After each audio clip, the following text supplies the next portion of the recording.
সেটা তিনি জানেন না। তাদের প্রতি আমাদের আহ্বান থাকবে, আপনারা 17 বছর লন্ডনে ছিলেন, আগে মাথার ভিতর থেকে নামুন এবং বাংলাদেশের অলিগলি রাস্তাঘাটে একটু হেঁটে দেখেন, বাংলাদেশকে আগে ছিলেন। তারপরে আমরা ভরসা করতে পারবো যে আপনারা বাংলাদেশের জন্য কিছু করতে পারবেন কি পারবেন না। আমরা প্রত্যন্ত অঞ্চলের অলিগলি থেকে উঠে আসা নেতৃত্ব, আমরা মানুষকে ভয় দেখিয়ে নয়, মানুষের দরজায় দরজায় গিয়ে ম্যান্ডেট চাওয়া নেতৃত্ব।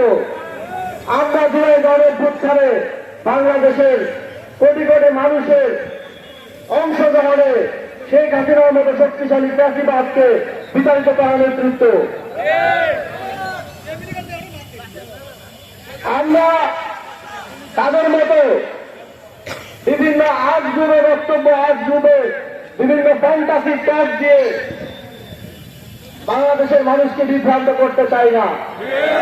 আমরা মাটি থেকে উঠে এসেছি, আমরা জানি মাটির মানুষের কি কি সমস্যা আছে, তার কি কি বাস্তববাদী সমাধান হতে পারে। 1400 ছাত্র জনতা তাদের জীবন দিয়েছিলেন বাংলাদেশের স্বাধীনতার জন্য, একটি সুন্দর বাংলাদেশ বিনির্মাণের জন্য। তাদের রক্তের ঋণ আমাদেরকে শোধ করতে হবে। আমরা 17 বছরের নিপীড়ন দেখেছি।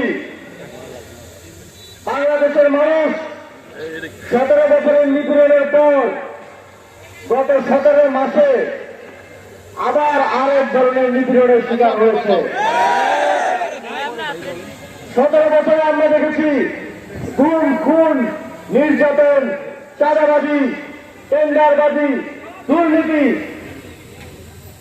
যত ধরনের অন্যায় অনাচার আছে শেখ হাসিনার ফ্যাসিবাদের পক্ষ থেকে আমরা সেগুলো পেয়েছি। কিন্তু গত 17 মাসে ক্ষমতায় না থাকা সত্ত্বেও একটি দল ঠিক সেই একই রকমের অভিজ্ঞতা বাংলাদেশের জনগণকে দিয়েছে।